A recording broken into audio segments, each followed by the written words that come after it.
ETF index mutual funds నేర్చుకుని stock మార్కెట్లో రాణించాలనుకుంటున్నారా? వెంటనే ఈ నెంబర్కి కాల్ చేయండి.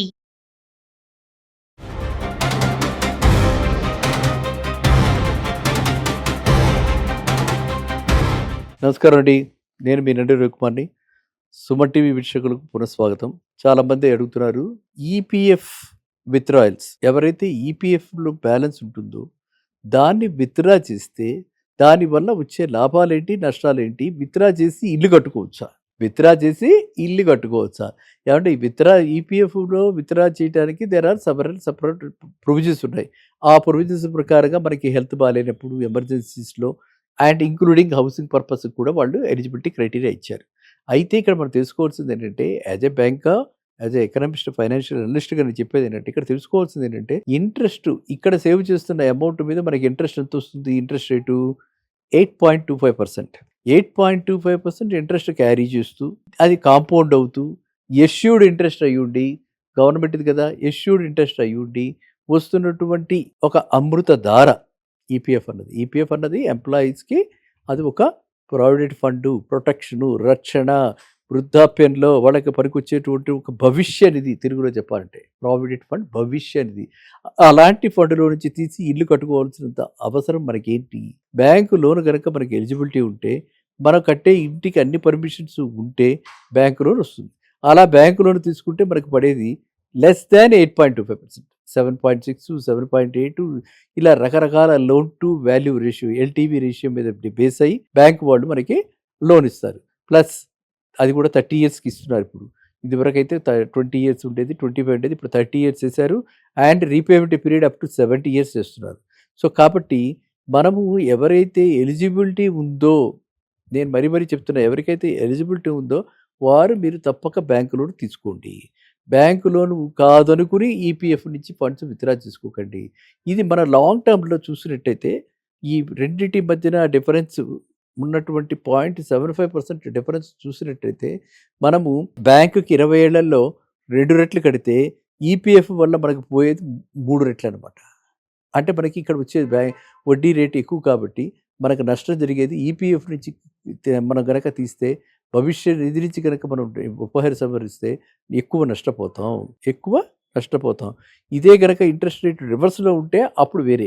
కానీ ఇప్పుడు ఇంట్రెస్ట్ రేట్ బేస్డ్గా చూసుకుని, సెక్యూరిటీ బేస్డ్గా చూసుకుని బ్యాంకు లోన్ ఎలిజిబిలిటీ వస్తున్నప్పుడు మాత్రం ఎవరు ఈపీఎఫ్ని టచ్ చేయకండి. ఇంకా ఈపీఎఫ్ని ఎప్పుడు టచ్ చేయాలి అంటే, బ్యాంకు లోన్ ఎగ్జాస్ట్ అయిపోయాక, ప్రాజెక్ట్ కాస్ట్లో ఇంకేమన్నా షార్ట్ ఫాల్ ఉంటే, మన సేవింగ్స్ సరిపోకుండా ఉంటే, మన డౌన్ పేమెంట్కి కనుక కావాలనుకుంటే కాస్త కూస్తో ఈపీఎఫ్ నుంచి ఒక 10%కో 5%కో ఈపీఎఫ్ నుంచి తీసుకో. అంతే తప్పితే బ్యాంకు లోన్ కాదనుకుని ఈపీఎఫ్ నుంచి తీసుకోకండి.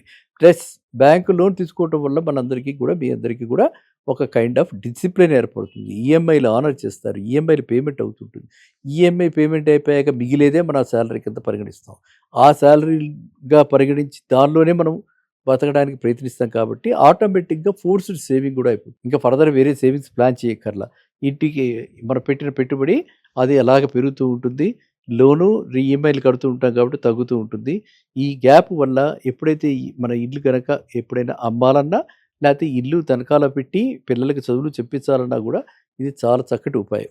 వెల్త్ క్రియేషన్లో ఇది one of the best principles అనమాట, one of the very good principles అనమాట. కాబట్టి మనం ఆ విధంగా ప్లాన్ చేసుకోండి. ఈ చక్కటి ప్రశ్న అడిగినందుకు మీ అందరికీ కూడా సంతోషం, ధన్యవాదాలు. అండ్ ఈపీఎఫ్ ఇంకా సరళీకృతం కాబోతోంది. ఈపీఎఫ్ రూల్స్ చాలా ఎక్కడికక్కడ మారుస్తున్నారు. వాళ్ళు మన లింక్డ్ మొబైల్ ఈపీఎఫ్ అకౌంట్లో ఉంటే మీరు క్లెయిమ్ చేసుకోకపోయినా కూడా మీ అకౌంట్లోకి ఈపీఎఫ్ వచ్చేసే ఆస్కారం కూడా ఉంది. కాబట్టి అందరూ కూడా ఈపీఎఫ్ ఎవరైతే హోల్డర్స్ ఉన్నారో, ఎవరైతే ఎంప్లాయీస్ ఈపీఎఫ్ కంట్రిబ్యూట్ అవుతూ వెళ్తుందో వాళ్ళంతా కూడా అప్పటికప్పుడు ఈపీఎఫ్ వస్తున్నటువంటి చేంజెస్ని మీరు అవేర్నెస్ని పెంచుకుంటూ అది మీ దీనిలో పెట్టుకోండి. సరేనా? చాలామంది అడుగుతున్నారు, ఈపీఎఫ్ విత్డ్రాయల్స్ ఎవరైతే ఈపీఎఫ్లో బ్యాలెన్స్ ఉంటుందో దాన్ని విత్డ్రా చేస్తే దానివల్ల వచ్చే లాభాలేంటి, నష్టాలేంటి, విత్డ్రా చేసి ఇల్లు కట్టుకోవచ్చా, ఏమంటే ఈ ఈపీఎఫ్లో విత్డ్రా చేయడానికి దేర్ ఆర్ సపరేట్ ప్రొవిజన్స్ ఉన్నాయి. ఆ ప్రొవిజన్స్ ప్రకారంగా మనకి హెల్త్ బాగాలేనప్పుడు, ఎమర్జెన్సీస్లో అండ్ ఇంక్లూడింగ్ హౌసింగ్ పర్పస్ కూడా వాళ్ళు ఎలిజిబిలిటీ క్రైటీరియా ఇచ్చారు.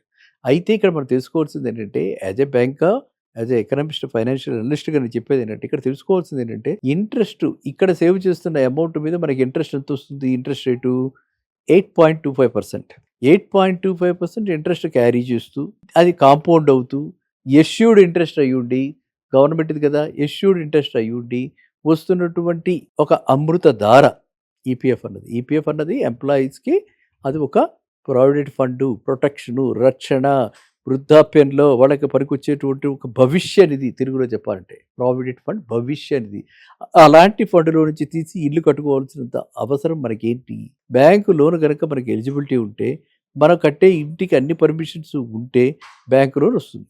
అలా బ్యాంకు లోన్ తీసుకుంటే మనకు పడేది లెస్ దాన్ 8.25%, 7.6, 7.8 ఇలా రకరకాల loan to value ratio, LTV ratio మీద బేస్ అయ్యి బ్యాంకు వాళ్ళు మనకి లోన్ ఇస్తారు. ప్లస్ అది కూడా 30 ఇయర్స్కి ఇస్తున్నారు. ఇప్పుడు ఇదివరకు అయితే 20 ఇయర్స్ ఉండేది, 25 ఉండేది, ఇప్పుడు 30 ఇయర్స్ చేశారు.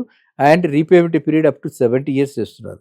సో కాబట్టి మనము ఎవరైతే ఎలిజిబిలిటీ ఉందో, నేను మరీ చెప్తున్నా, ఎవరికైతే ఎలిజిబిలిటీ ఉందో వారు మీరు తప్పక బ్యాంకు లోన్ తీసుకోండి. బ్యాంకు లోన్ కాదనుకుని ఈపీఎఫ్ నుంచి ఫండ్స్ విత్డ్రా చేసుకోకండి. ఇది మన లాంగ్ టర్మ్లో చూసినట్టయితే ఈ రెండింటి మధ్యన డిఫరెన్స్ ఉన్నటువంటి 0.75% డిఫరెన్స్ చూసినట్టయితే, మనము బ్యాంకుకి 20 ఏళ్లలో 2 రెట్లు కడితే ఈపీఎఫ్ వల్ల మనకు పోయేది 3 రెట్లు అనమాట. అంటే మనకి ఇక్కడ వచ్చేది వడ్డీ రేటు ఎక్కువ కాబట్టి మనకు నష్టం జరిగేది ఈపీఎఫ్ నుంచి మనం గనక తీస్తే, భవిష్య నిధి నుంచి కనుక మనం ఉపసంహరిస్తే ఎక్కువ నష్టపోతాం. ఇదే గనక ఇంట్రెస్ట్ రేట్ రివర్స్లో ఉంటే అప్పుడు వేరే. కానీ ఇప్పుడు ఇంట్రెస్ట్ రేట్ బేస్డ్గా చూసుకుని, సెక్యూరిటీ బేస్డ్గా చూసుకుని బ్యాంకు లోన్ ఎలిజిబిలిటీ వస్తున్నప్పుడు మాత్రం ఎవ్వరు ఈపీఎఫ్ని టచ్ చేయకండి. ఇంకా ఈపీఎఫ్ని ఎప్పుడు టచ్ చేయాలి అంటే, బ్యాంకు లోన్ ఎగ్జాస్ట్ అయిపోయాక, ప్రాజెక్ట్ కాస్ట్లో ఇంకేమన్నా షార్ట్ ఫాల్ ఉంటే, మన సేవింగ్స్ సరిపోకుండా ఉంటే, మన డౌన్ పేమెంట్కి కనుక కావాలనుకుంటే కాస్త కూస్తో ఈపీఎఫ్ నుంచి ఒక 10%కో 5%కో ఈపీఎఫ్ నుంచి తీసుకో. అంతే తప్పితే బ్యాంకు లోన్ కాదనుకుని ఈపీఎఫ్ నుంచి తీసుకోకండి. ప్లస్ బ్యాంకు లోన్ తీసుకోవటం వల్ల మనందరికీ కూడా, మీ అందరికీ కూడా ఒక కైండ్ ఆఫ్ డిసిప్లిన్ ఏర్పడుతుంది. ఈఎంఐలు ఆనర్ చేస్తారు, ఈఎంఐలు పేమెంట్ అవుతుంటుంది. ఈఎంఐ పేమెంట్ అయిపోయాక మిగిలేదే మన శాలరీ కింద పరిగణిస్తాం. ఆ శాలరీగా పరిగణించి దానిలోనే మనం బతకడానికి ప్రయత్నిస్తాం కాబట్టి ఆటోమేటిక్గా ఫోర్స్డ్ సేవింగ్ కూడా అయిపోతుంది. ఇంకా ఫర్దర్ వేరే సేవింగ్స్ ప్లాన్ చేయక్కర్లా. ఇంటికి మనం పెట్టిన పెట్టుబడి అది అలాగ పెరుగుతూ ఉంటుంది. లోను ఈఎంఐలు కడుతూ ఉంటాం కాబట్టి తగ్గుతూ ఉంటుంది. ఈ గ్యాప్ వల్ల ఎప్పుడైతే మన ఇల్లు కనుక ఎప్పుడైనా అమ్మాలన్నా, లేకపోతే ఇల్లు తనఖాలో పెట్టి పిల్లలకి చదువులు చెప్పించాలన్నా కూడా ఇది చాలా చక్కటి ఉపాయం. వెల్త్ క్రియేషన్లో ఇది one of the best principles అనమాట. One of the very good principles అనమాట. కాబట్టి మనం ఆ విధంగా ప్లాన్ చేసుకోండి. ఈ ప్రశ్న చక్కటి ప్రశ్న అడిగినందుకు మీ అందరికీ కూడా సంతోషం, ధన్యవాదాలు. అండ్ ఈపీఎఫ్ ఇంకా సరళీకృతం కాబోతోంది. ఈపీఎఫ్ రూల్స్ చాలా ఎక్కడికక్కడ మారుస్తున్నారు. వాళ్ళు మన లింక్డ్ మొబైల్ ఈపీఎఫ్ అకౌంట్లో ఉంటే మీరు క్లెయిమ్ చేసుకోకపోయినా కూడా మీ అకౌంట్లోకి ఈపీఎఫ్ వచ్చేసే ఆస్కారం కూడా ఉంది. కాబట్టి అందరూ కూడా ఈపీఎఫ్ ఎవరైతే హోల్డర్స్ ఉన్నారో, ఎవరైతే ఎంప్లాయీస్ ఈపీఎఫ్ కంట్రిబ్యూట్ అవుతూ వెళ్తుందో వాళ్ళంతా కూడా అప్పటికప్పుడు ఈపీఎఫ్ వస్తున్నటువంటి చేంజెస్ని మీరు అవేర్నెస్ని పెంచుకుంటూ అది మీ దీనిలో పెట్టుకోండి. సరేనా? మళ్ళీ కలుద్దాం నెక్స్ట్ వీడియోలో. నమస్కారం.